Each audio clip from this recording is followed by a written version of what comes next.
One Trauma Center. What will you do to ensure Georgians have access to critical health care services and hospitals? Well, I would just remind voters at home there's also hospitals being built across this state and new options for people for health care. Look, the AMC situation was something that was thrown on a lot of political leaders, including me. But instead of complaining about it and doing the blame game, I went and worked with Fulton County, with DeKalb County, with Democrats to come up with a solution that put state resources into Grady to help make sure people have the access and the care that they need in our state. And I'm committed to continuing to do that in the future. All right. Shane, I'm sorry. Chuck, you get the final question to Shane Hazel. Thank you. Mr. Hazel, you ran for Congress in 2018. That was just 4 years ago. You ran as a Republican. You got less than 30% of the vote in the Republican primary. What happened between then and now that made you a Libertarian? Oh, I actually came back to my roots as a Libertarian. We believe in freedom. We saw what the Republican Party was. We saw what the Democratic Party was. They are force and coercion. No matter what they talk about, it's force and coercion. Whether it's certificate of need for hospitals, whether it is taking guns away from law-abiding citizens, it is always force and coercion at the point of a gun from the Democrats and Republicans. To look at life through consent, the eyes that, hey, we can all have transactions. We do it every day in the private sector. 99.9% of us go throughout our day without raping people, without murdering people, without pointing guns at people to take their property.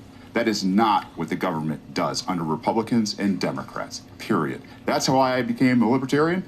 This is why we're going to send this thing into a runoff. And if people were really looking for something to change, you vote Libertarian. You send a message to both of these parties, because one of these people will most likely be the executive in a rigged system, that you want to be more free. Thank you. That concludes the first round of the debate. The candidates will now ask a question to each of their opponents. Candidates will have 30 seconds to ask the question, 60 seconds to respond, and the candidate who asks the questions will have 30 seconds for rebuttal. By random selection, Brian Kemp, you may ask the first question to Stacey Abrams. Well, thank you very much. As many people know, I have over 100 sheriffs endorsing my campaign, several of which are Democrats. And my question for Ms. Abrams tonight is how many sheriffs statewide have publicly endorsed your campaign? Mr. Kemp, what you are attempting to do is continue the lie that you've told so many times. I think you believe it's the truth. I support law enforcement and did so for 11 years, worked closely with the Sheriff's Association. I'm probably the only person standing here who's ever actually written a SOP for police department when I was working for the city of Atlanta. But I have two brothers, one who has committed crimes, and I want his victims to be able to call the police and get the help they need, and I've always supported that right. But I have another brother who has faced being pulled over for driving while black when he was coming back from his job as a social worker. Unlike you, I don't have the luxury of relying on slogans to describe my position on public safety. I believe that we need safety and justice because I love both of my brothers. And like most Georgians, I lead a complicated life where we need access to help, but we also need to know that we are safe from racial violence. While you may not have had that experience, too many people I know have, and that is why I will always stand up for making certain that safety and justice are the conversations we're having in Georgia and the delivery we have as the next governor of Georgia. Thank you. 30 seconds, Mr. Kemp. Well, I would just tell people that, look, I support safety and justice. But Ms. Abrams refused to answer the question, so I'll let you know that the answer is 0. No sheriffs are endorsing her statewide because of her stances on wanting to defund the police, eliminate cash bail, and serving on the boards of organizations like the Margaret Casey Foundation that supports and gives grants to organizations that are promoting the defund the police movement. If I may respond, because he actually lied there. Yes, I do have the support of sheriffs, but unlike Mr. Kemp, I do not make it my plan to list every person who supports me. I have the support of sheriffs, I have the support of advocates, I have the support of victims, I have the support of those who want to be treated fairly in our system.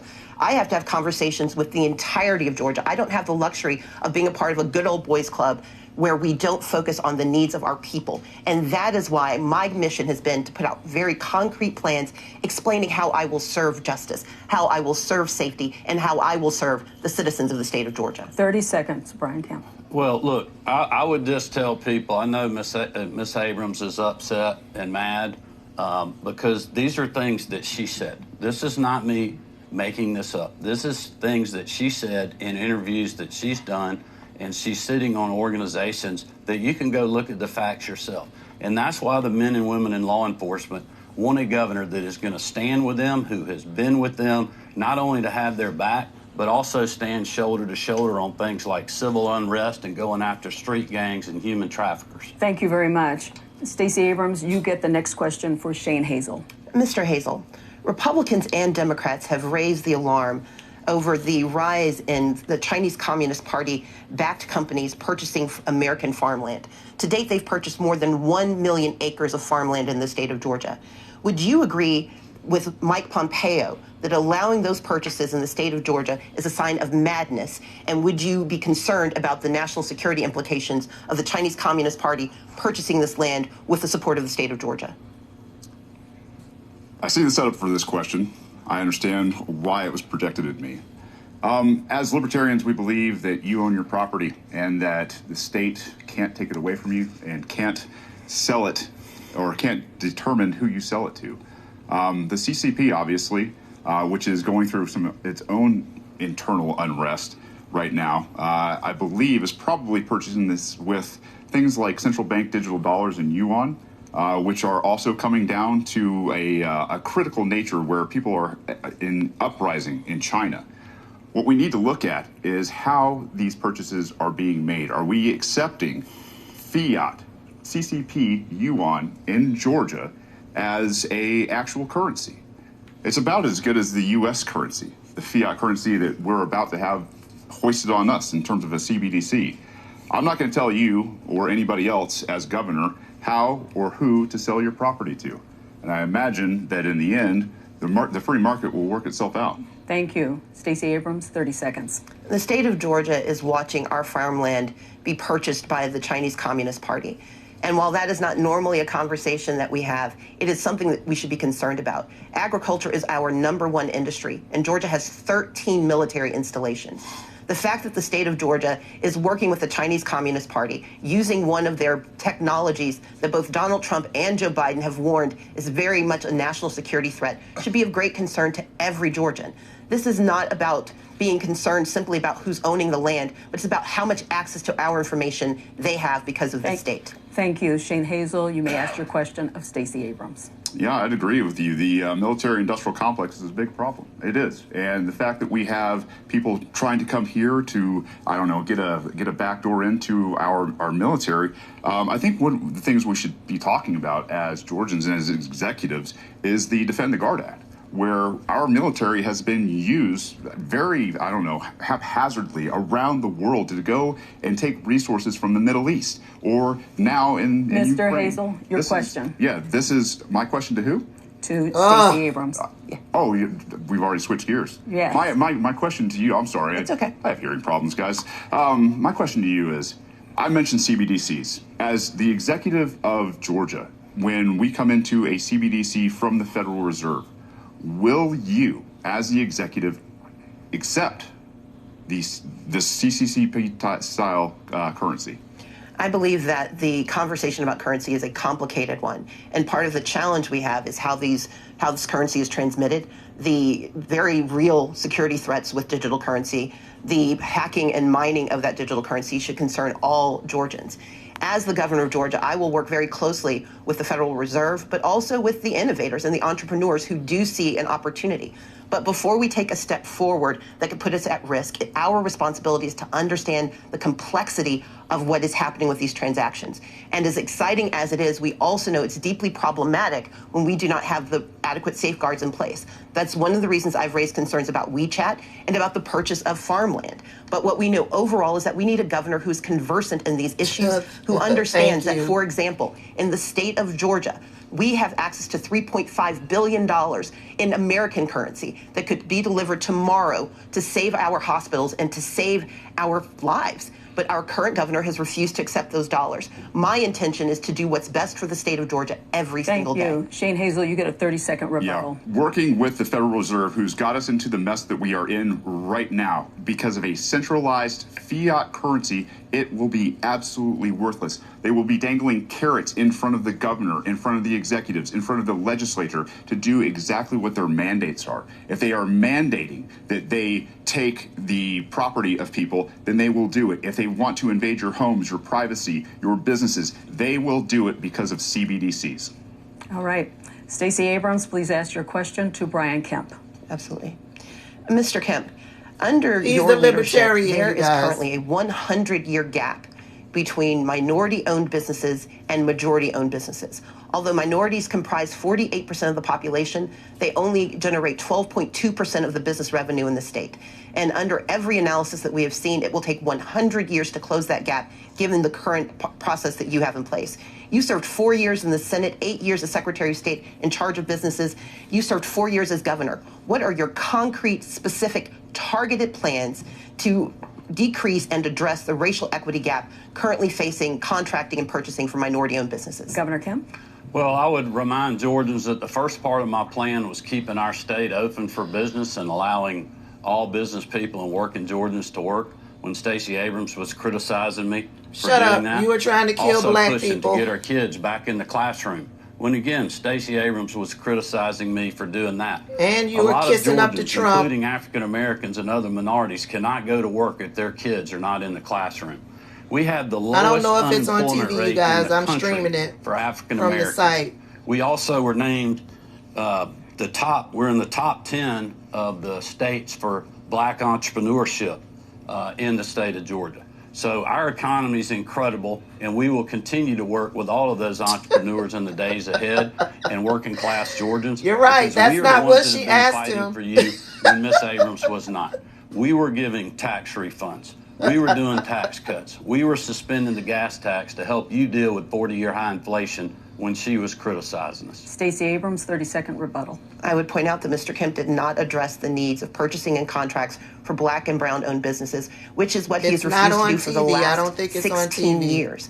We know I'm that streaming it from the $10.9 billion website. has been delivered to the state of Georgia through 2 recent acts at the congressional level. And Brian Kemp does not have a plan for making certain PBS that people is the of color have website. access to those contracts, access to purchasing. It was only in July of this year that he finally acknowledged that there might be a problem. He has said that we need to study it. I would tell him just cheat off of my paper. I know the answer. We need a governor who actually believes in equity, racial equity, Thank you. economic equity in the state of Georgia, and I will Yes, deliver. PBS. Thank you. Shane Hazel, please ask your question to Brian Kemp. Brian, in 2020, on April 2nd, you locked down Georgia, threatening peaceful people with force and coercion. You called people in Georgia non-essential, and it killed millions of jobs. You bent the knee to big pharma and pushed a vaccine that was untested on people, and it has killed people. They have lost their loved ones. You've allowed bureaucracy to invade our businesses, and then you had the audacity to brag about record tax revenue. You want to say sorry to anybody? So is that a question, or? That is a question. Do you want to say sorry? Do to you want to anybody? say sorry? I'll be glad to talk about my record because obviously Mr. Hazel is gravely mistaken. If you look at the executive orders that I signed, we said every business in Georgia was essential. There was a few that we asked to help us stop the spread, flatten the curve, build PPE supplies and hospital bed capacities. Because unlike him, I was getting the calls from hospitals saying, hey, we are out of surgical gowns. We're out of masks. We need ventilators. And we were literally working 24/7 to supply those items while also keeping our economy open in this state. And as you know, I was the first state to open the small parts that we asked to close, and our recovery's been as good as any state in the country. We have had 2 record They years never of have any economic receipts. development They never because have of our any business sources. environment, They never working have with the any General proof. Assembly to make sure that we're putting Georgians first and Georgia businesses and Georgia workers first, and that's what I'm committed to continuing to do. 30 seconds, Mr. Hazel. You should have put Georgia freedom first, period. you didn't have the power to lock down businesses. And you signed the executive order on April 2nd. It was clear as day. I sat there and watched you do it. And I was like, there is no coming back from this. The idea that the default was to lock down Georgia instead of trusting Georgians with their freedom to adapt in a time of very changing circumstances, I think is a tyrant move. And I think the left and right are fascists and communist socialists, whereas we're talking about real liberty, trusting Georgians with those decisions. Thank you, Mr. Hazel. Brian Kemp, you have the final question in this round for Shane Hazel. Well, I would just ask Mr. Hazel if he supports the things that we have done, because we agreed. Were open, it's my live. I can Georgians speak if I want to. That's why I blocked revenue. So instead of doing big government, that's our tax money. Okay. Yeah, no, I don't support it, because here's the thing: when we get to that point, when we talk about what we're doing, ask my finish your question. Please go ahead. I would just say, do you support the tax cuts we've done, returning $1 billion of taxpayer money and suspending the gas tax for Georgians to help fight through 40-year high inflation and bad domestic energy policy? Georgia, I hope you hear me when I say libertarians think taxation is theft. It's your money. It's your property. You should be able to determine what you do with it. I don't support the fact that you haven't ended qualified immunity. I don't support the fact that you haven't ended civil asset forfeiture. I don't support the fact that you haven't ended the drug war. You haven't ended nonviolent crime. You haven't ended cash bail. You haven't ended no-knock raids. You haven't implemented community review boards. Listen, I don't know anything about this guy, but he has lit fire underneath money. Baby, it's ridiculous. De-escalation by the executive to leave peaceful people alone in the state of Georgia. That's my message to both he really is. To everybody in the state who wears a badge. Stop going after peaceful people. He fizzled with Stacey, though. Well, that's simply he's got all the smoke for Brian Kemp. I had followed the laws and the Constitution of this state, and I ran after. Thank you. The keyboard is from Amazon. Street gangs, because I knew there was an issue in our state when other people wouldn't even talk about it and the media wouldn't acknowledge it. And you look at the amount of fentanyl that's coming across the southern border because of bad border policies from this administration.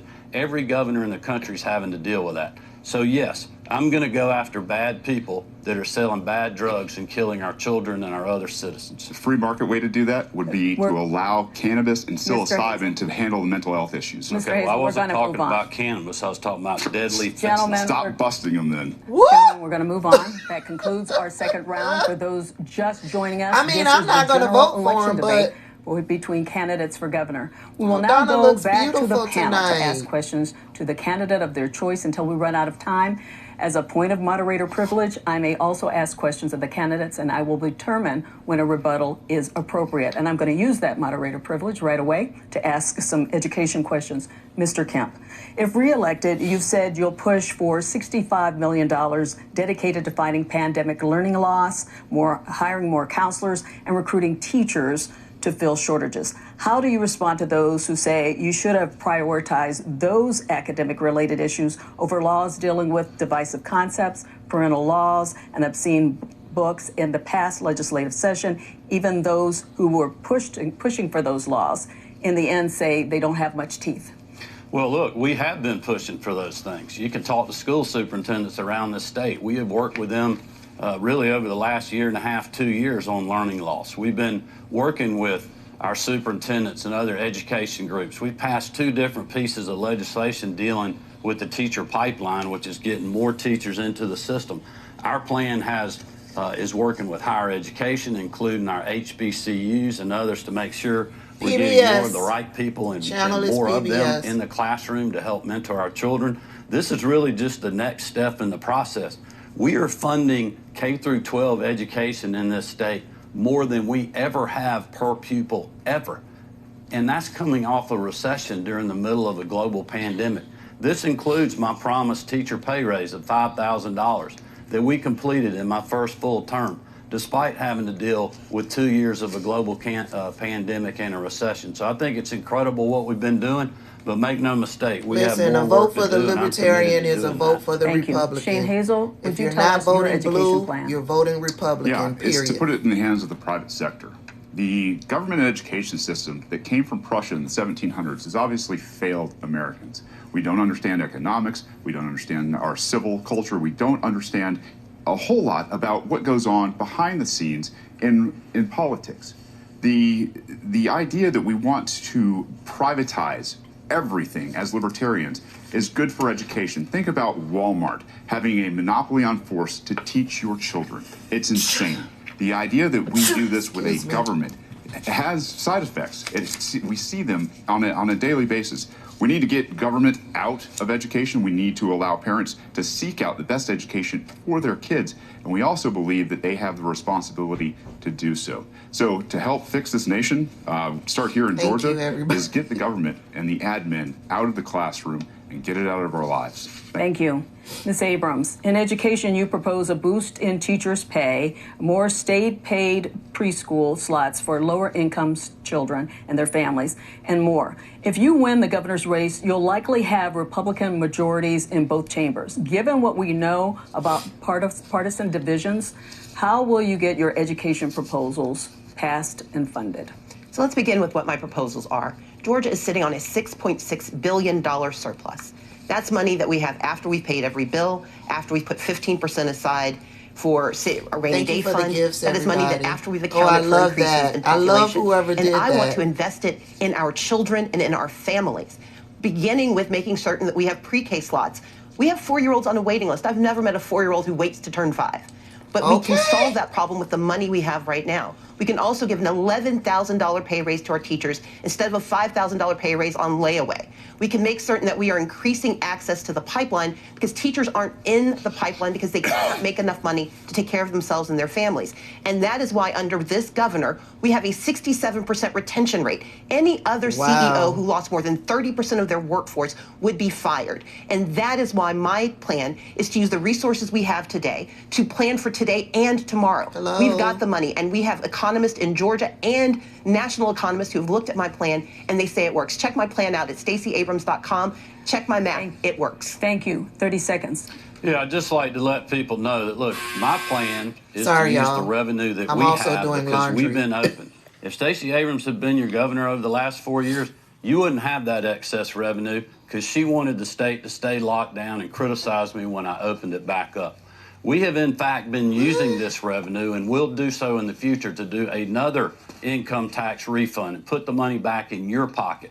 We're also going to do a property tax relief grant one time that helps you with rising property values and rising property taxes that the counties are not rolling back. Thank you very much. If I may respond, because 30 seconds. This is going to go back and forth between the Democrats and the Republicans. If they keep attacking each other, I'm going to say we've got to move on. Ms. Abrams, 30 seconds. For Mr. Hazel, you've got to move on. We're not going to be excluded from this. I'm not excluding you, but he did refer to her, so we are going to have her speak first. You're going to take money and property from people that don't even attend your schools because they don't agree with them. We want to move on. Ms. Abrams? I want to point out 3 things that were inaccurate. One, I urged caution because any leader should privilege the lives of those they serve. 38,000 people died in Georgia. We have one county where 1 in every 100 Hancock County residents perished under this governor. And so, yes, I urged caution. But I also urged good math. We have the money in our accounts to do what is right. Money not delivered by Brian Kemp, money delivered by federal Democrats, and money that is delivered by hardworking Georgians who have generated the surplus, and they deserve investments in their lives. And the income taxes that we keep hearing about, 50,000 people are getting $500 million. The rest of us are going to see $193. Thank you. That is not a good return on investment. Hazel, 30 seconds, please. It's stolen money. All of it's stolen money from people who have property. The fact that we have property tax in America has got to be one of the most un-American things I've ever heard of. There are a lot of us at homeschool because we don't believe in the government school system. Guy, and we are still fleeced. He's a bit bullish, but to the tune of thousands and thousands he knows of more than to Brian pay for Kemp. A broken school system that we don't agree with. Brian Kemp is out of his league. With all due respect, Ms. Abrams called me out again. All right. About these 30 seconds that we really are. He's the Libertarian candidate, guys. We're able to use right now. Somebody called him a whack job. Our state was open, and we didn't have to use this federal money to backfill state revenues, which has put us in an incredible position to move forward in our state. Mr. Kemp, we're one of several states that have had the same exact experience. It is disingenuous. to claim and not having a done this on your conversation. own. We are going to move on. They tried to cut her mic. We're going to move on, gentlemen, and Ms. Abrams. Greg Bluestein, you have the next question. Ms. Abrams, I want to go back to one of Donna's underlying questions, which is the how issue. Absolutely. You've staked out dozens of policy proposals that would have to win approval from lawmakers, including Medicaid expansion, including several of the proposals you outlined here today. But it's highly likely the legislature will remain in Republican control. How are you going to win approval of these measures when in the face of staunch Republican opposition? Well, I don't actually believe there is staunch Republican opposition. I served in the legislature for 11 years, and every day during my tenure, I worked across the aisle to get good done. They put it in my title. I was minority leader, meaning I couldn't win unless I could work with others. That is why I'm the only person I know of who got an A rating from the Georgia Chamber of Commerce and the Friend of Labor Award for the same work in the same year. The work that I do is working with people to find out how we get solutions. Medicaid expansion is a perfect example. We have 19 hospitals at risk of closure, joining the 6 hospitals that have closed under this governor.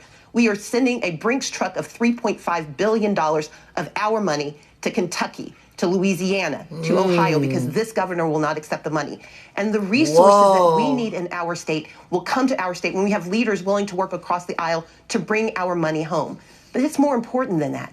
It's about how do we take care of our families? How do we make certain that we're addressing high housing prices? How do we tackle the issue of gun violence? How do we support our freedoms and protect our people? And we need a governor who can do the math, but also do the morality of making sure we take care of every single Georgian. Thank you, Ms. Abrams. Some counties Governor with no Kemp, hospitals you have 30 and seconds. hospitals Well, are closing. I would just say that under one Kemp. way we deal with gun violence is to take the bad people that are doing the shootings and lock them up and not in cash bail like Ms. Abrams wants to do.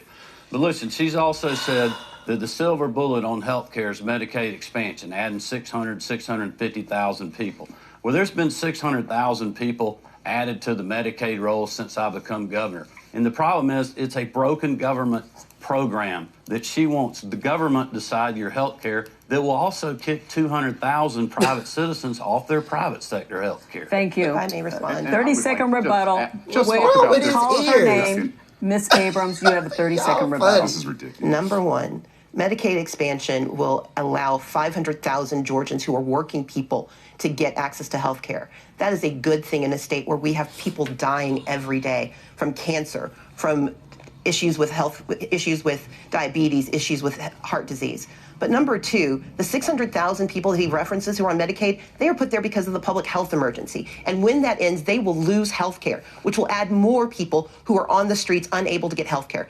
Under this governor, we've lost 6 hospitals. We have ambulance wait times that are excessive, and our people need relief, and they need their money back. I would like to weigh in. We want to give our panelists a chance to ask more questions. So, Chuck Williams, it is your turn to ask a question, Mr. It's insane. Governor, the Democrats have controlled the U.S. Senate for 2 years because Georgia shifted from 2 Republicans to 2 Democrats in January of 2021. One of those seats was held by Kelly Loeffler, a person you appointed to that post. She then lost to Senator Warnock. Do you wish you had made a different choice when you selected Kelly Loeffler? Well, no, not at all. I mean, I was excited about her candidacy. I know she worked extremely hard. She was a racist. It was a very challenging environment in 2020. And I think it goes to the point that in 2020, watching that election, I learned a lot of lessons. You know, a lot of the things that we haven't been doing with the ground game from a political perspective, we are now doing. Making sure that when we're campaigning, that we're making sure what we know the differences are with the candidates, but also we got to be for something. And what I'm for is doing another $1 billion tax rebate, for doing property tax relief grants, for continuing to strengthen rural Georgia and run rural broadband like we have been doing, that we started this program long before the pandemic hit. Doing economic development projects where 74% of the investment of over $30 billion over the last 2 record years is going to rural Georgia. Over half the, she was a racist. She was using 80,000 her jobs position that are going to with get those projects Wall Street outside information. the 10 metro counties in rural Georgia, and I'm committed to doing that in the future. Mr. Hazel, if you would like to have 30 seconds, you may. Thank you very much. Using her position the state to of Georgia benefit her needs and her a husband's governor who pockets. understands econ. The $200 trillion of unfunded liability in this country, as a veteran, understanding that we have a veterans health care system that is in shambles. They treat you as a liability, and they will throw pills at you every chance they get. They won't actually address your health. There is no way on earth we're going to expand that to the rest of the 99% of the country. It's a fairy tale, and it doesn't exist. That's why the economy is collapsing, because they continue to print trillions and trillions of dollars and hike interest rates at the same time. Policies like that are going to do the same. Thank you. Jennifer Bellamy, it's your turn to ask a question. This question is for each of you. What do you see as the biggest challenge facing Georgia and Georgians, and how do you think it should be addressed? What will you do as governor to address that challenge? Let's start with you, Stacey Abrams. Gang crime is up. Gun violence is up. Housing prices have skyrocketed. Equity investors have purchased 30% of the homes in the state of Georgia. We have 1.4 million people without health insurance who cannot see a doctor when they need one. We live in a state of fear. And this is a governor who, for the last 4 years, has beat his chest but delivered very little for most Georgians. He has weakened gun laws and flooded our streets. He has weakened our privacy rights and women's rights. He has denied women the access to reproductive care. The most dangerous thing facing Georgia is 4 more years of Brian Kemp. We need a governor who actually understands the math and the morality. We need to understand that, yes, we have veterans, like Mr. Hazel pointed out, who can't get access to health care, in part because they're not fully covered by VA benefits and will only get health insurance if we expand Medicaid. We have seniors who are being forced out of their homes because this governor refuses to address the issue of housing crises. In fact, he told an audience that he didn't want to upset investors by giving local authorities control over housing prices, letting them address the issues. We need a governor who will do more for Georgians. I want to give each one of them a chance to answer Jennifer's question. Shane Hazel. The biggest problem facing us is the economy. But to quote the great Rothbard, the man who puts all the guns and all of the decision-making power into the hands of a central government and then says, limit yourself, is he truly the impractical utopian? The idea that the economy isn't the biggest problem that we have in Georgia is because people don't understand economics. These guys don't understand economics from Republicans or Democrats, or else we wouldn't be in the hole that we're in terms of trillions and trillions of dollars. What we need to do is get back to basics, Austrian economics, where we get rid of this cancer that has invaded every transaction that we have through a fiat currency system, creating freedom. For everybody in Georgia is the default position. Not more government, not more programs, not more policies, not more point at the barrel of a gun, force and coercion. It is freedom. All right. Brian Kemp, your answer to the question. I didn't understand. Well, I'll first, since I didn't get a rebuttal after being called out, would just let Georgians know, again, that my record's being attacked.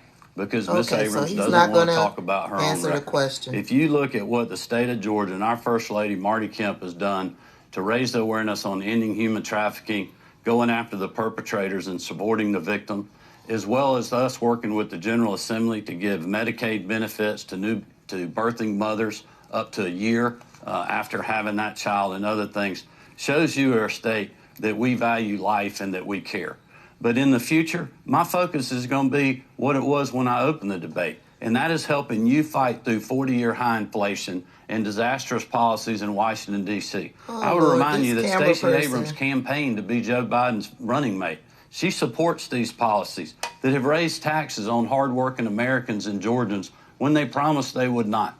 We're working with the General Assembly to help you fight through that by suspending the gas tax and giving your money back in your pocket. Thank you very much. Greg, your next question. Governor, I want to stay with you and talk about something that just came up in the last exchange a little bit. Earlier today, you rolled out a new public safety plan that offers a crackdown, promotes a crackdown on criminal offenses. What it doesn't specifically address is gun violence. Your critics say that your permissive gun policies will only lead to more crime. What do you propose you will do in a second term if you're reelected to address gun-related crimes? Well, again, we're going after the people that are doing these gun-related crimes. I mean, and that's what we're doing, going after street gangs in this regard. You know, during the pandemic, when I was talking to people about how we were responding, what we were dealing with, I was hearing from educators and athletic directors and other people saying, Governor, we got to get our kids back in the classroom because we're losing them. We're going to lose them a decade of children because these kids that we're recruiting when they're 13, 14, 15 years old to be on the ball field or be in the band or be on the robotics team or what have you, extracurricular activity, they're being recruited by street gangs because they're not in the classroom. Bingo, so those are the kind hooray. of things that we are focused on to make sure that these kids are under the right Preventing, environment. not And my new reacting. public safety plan is stiffening penalties for gang members that are recruiting our children. And I believe that most Georgians support that, and I'm committed to working with all law enforcement to make a dent there. Thank you. Chuck Williams. This is for Governor Kemp and Ms. Abrams. Columbus, Macon, Atlanta, and other communities have benefited from a Georgia State Patrol task force that has helped augment police coverage in those cities and some others over the last year. What can be done to make sure that local agencies that are short on Have a officers good night, sitting can there. handle these policing duties without having to rely on the state? Ms. Abrams? Well, you Yes. actually asked Mr. Kemp I first. said for both. Okay, Yeah, it's for both. Governor. Yeah, look, I'm glad that answer that question. The crime suppressing unit that I asked Colonel Wright to put together during civil unrest when I grew tired of local elected political leaders that wouldn't let their local law enforcement go after dangerous people during civil unrest, that had no chase policies, where street racers and street gangs are terrorizing our citizens. I told Colonel Wright I wanted a plan, I wanted to know how much it's going to cost, and I want to know who we're going to work with. And that's why the State Patrol, GBI, Department of Natural Resources, game wardens, working with the Fulton County Sheriff, who's helped us with jail facilities, the Atlanta Police Department, we went and put a plan together to start going after street racers and going after violent criminals and have more boots on the ground. We've done the same thing in Columbus, we've done it in Macon, we've done it in Savannah, and we'll do it wherever we're needed. This is not our job. We're using funds from the governor's emergency fund to help pay for these dollars, and thankfully the General Assembly supports that because we've been in the fight when others were not. Thank you. Ms. Abrams. Street gangs did not shoot 6 Asian women going into a gun store, getting a weapon, and murdering women in less than an hour. Street gangs aren't the reason people are getting shot in grocery stores and in parking lots and in schools. Street gangs are one part of the problem, but we have a governor who's weakened gun laws across this state, flooded our streets with guns by letting dangerous people get access to those weapons. Georgia does not have a waiting period. We do not have universal background checks. And one of the few permits that we had that was helping keep us safe stopped 5,000 people who should not have had weapons from getting them, got weakened by this governor with his criminal carry law. As the next governor, my intention would be to actually give the people who do 90% of law enforcement the support they need. We know that they have asked for at least $136 million so they can recruit and retain officers. I am the only candidate who's put in place a plan for at least $25 million in grants, not loans, to go to these local law enforcement officers so they can recruit and retain officers so that their officers aren't working 2 or 3 jobs simply to make ends meet. Thank you. Before your rebuttal, Governor Kemp, Shane Hazel, you may very much. respond to this question. You keep going back to guns, Stacey, and I think it's going to be your undoing here in Georgia. Georgia, we're going to have less and less gun laws, whether it's under Republicans or Libertarians. Libertarians don't believe in any gun laws. We believe that you know how to best protect you and your property. And the biggest mass murderer in history is government. It's not private citizens. Oh, God, Most private citizens, sir. like I said before, go throughout their day without doing any harm to anybody. Oh, However, God. the people in the government with all of the guns still go after people with a badge when they shouldn't have to. In Holly Springs, Georgia, I introduced the Helios Initiative, where we got rid of civil asset forfeiture. It was a one-page bill through decentralization, nullification, using the Constitution that made the officers in Holly Springs safer because they don't have to go out there and they don't have to harass people of color while driving while black. They don't have to go out there and look for drugs. They don't have to go out there and do any of these things because civil asset forfeiture is also the government stealing more than criminals, hardened criminals, from anybody and everybody in the state of Georgia. Thank you. Governor Kemp, 30 seconds. Well, thank you. I would just let people at home know the largest, fastest growing segment of the population that's buying handguns and firearms is African Americans and females. You know why? because the criminals in this are the only type ones of that do race, have there guns. is You no have local stealing governments that are holding Republican up votes. concealed weapon If you permits that vote are keeping Libertarian, law-abiding citizens you are from voting being Republican. able to simply In these use their elections, Second it's Amendment either right to protect blue themselves or and their red. property and their families. I will certainly Period. support that. Thank you. Mr. Vote Hazel, blue. may I respond? Yes, 30 seconds. Let's be clear. I believe that we can protect the Second Amendment and protect second graders at the exact same time. That means that, yes, more people are buying guns, but that's because they think that's the only way to protect themselves because guns have flooded our streets. These are communities that want to be safe. They don't want to have to carry weapons. I know how to shoot. My great-grandmother taught me. But I know that the person who is most responsible is the person who holds the weapon. And that is why I will quote Ronald Reagan, trust but verify. And because of the criminal carry law that Brian Kemp signed into law, there is no longer a background check for those who have concealed carry permits. Unless you bring that it makes yourself. all of us Thank you less very safe. much. How are you going to take the guns? Don, if I could respond. How is she going to take the guns? That's a We great really question. want to move on. Well, there is a 30 federal seconds. background check. There is a federal background check on every individual that buys a firearm in the United States of America. Which shouldn't exist either. That is not true. Well, the point, Mr. I Kemp, understand, that's not true. I understand the point you're making, but the point is, when you buy a firearm, When I bought my firearm, there was no federal background check. Mr. Kemp, if you purchased a weapon in Georgia through a gun sale or a private sale, through a gun show or a private sale, and I bought my firearm, We're going to have to move we were on. out under the pandemic. Candidates, we have to move on. I'm going to allow Jennifer to ask what's going to be the final question in this round.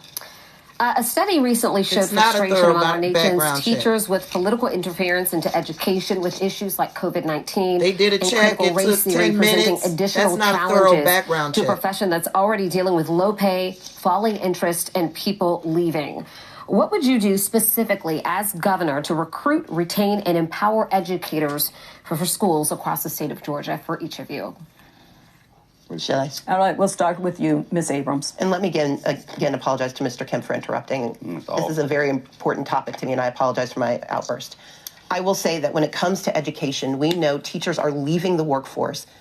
We have a 67% retention rate, but 70% of our teachers have said they would not recommend teaching to their colleagues. That is because of low pay, because of overregulation, because of high stress, and because they believe that they are being told to teach to a curriculum that does not reflect the values and needs of our students. When a teacher is told that you have to lie to a child, which is what happened with the divisive language, the divisive concepts legislation, teachers are not being able to teach the whole history of our students.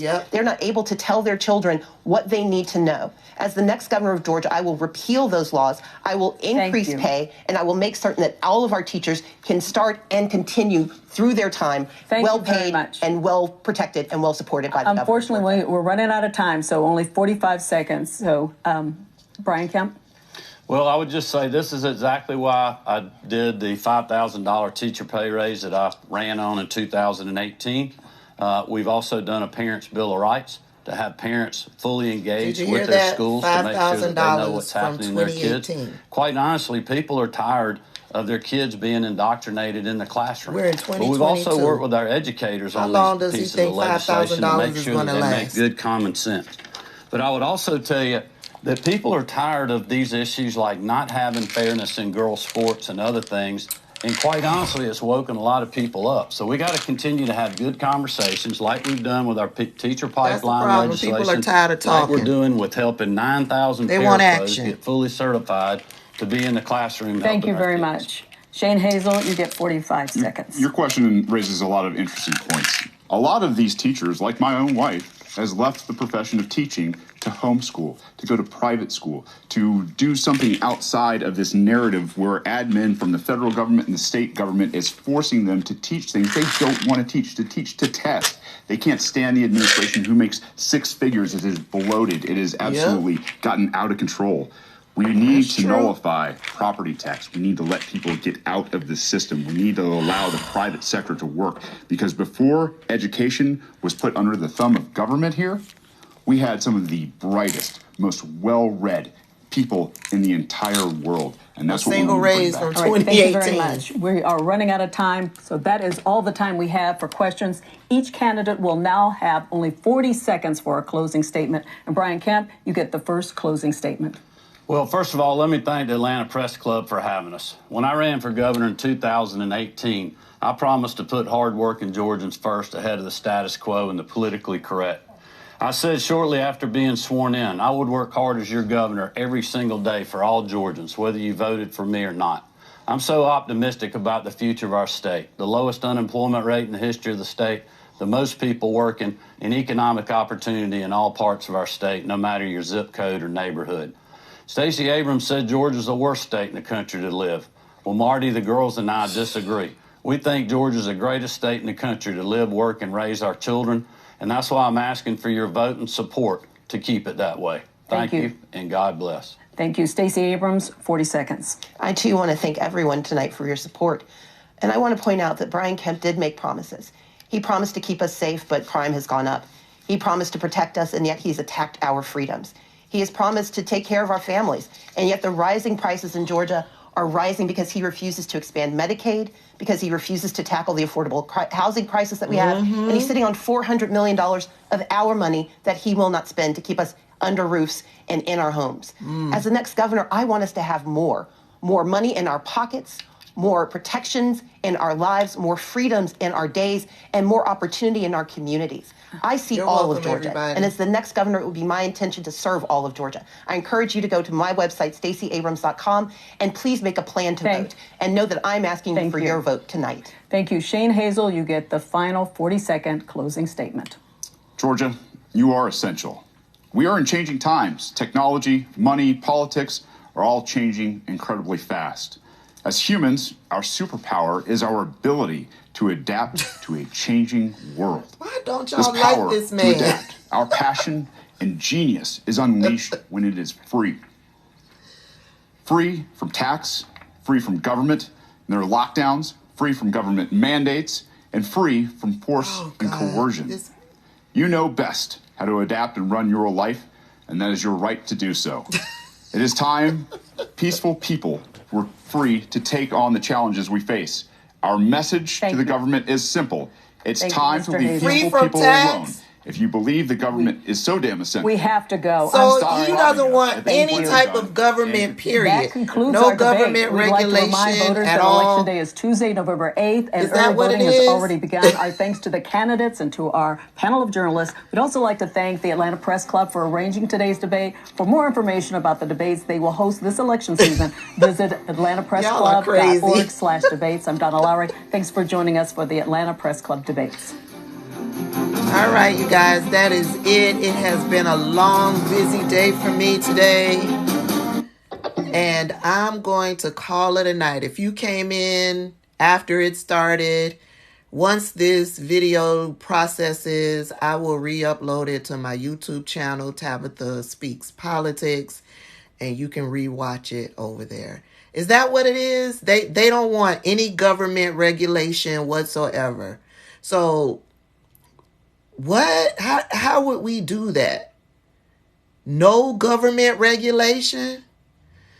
Thank you guys for the hearts. Thank you guys for hanging out with me, making me laugh while we watch this. Stacey, she did a really good job. Brian Kemp, even the Libertarian, you can hear the passion in what he was standing for. You can hear the passion from Stacey Abrams. You get none of that from Brian Kemp. None of that. Y'all have a fantastic night. Tomorrow is a whole new day. We gonna see what color the wall gonna be next. I love y'all. Be safe. See you later.